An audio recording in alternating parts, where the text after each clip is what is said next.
الصلاة والسلام عليك يا رسول الله. الصلاة والسلام عليك يا حبيب الله.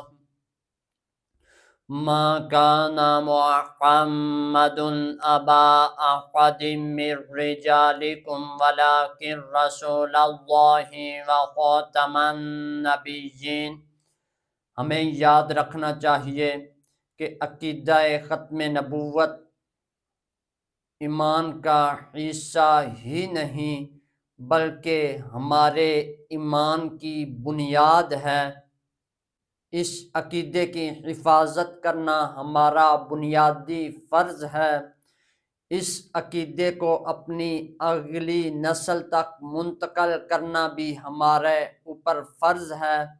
آئیے اس عقیدے کے بارے میں علم حاصل کریں اور اس عقیدے کے بارے میں علم حاصل کر کے آگے لوگوں تک پہنچائیں، عام کریں، تاکہ امام الانبیاء خاتم المرسلین صلی اللہ علیہ وآلہ وسلم ہم سے راضی ہو جائیں۔ وما علینا الا البلاغ المبین۔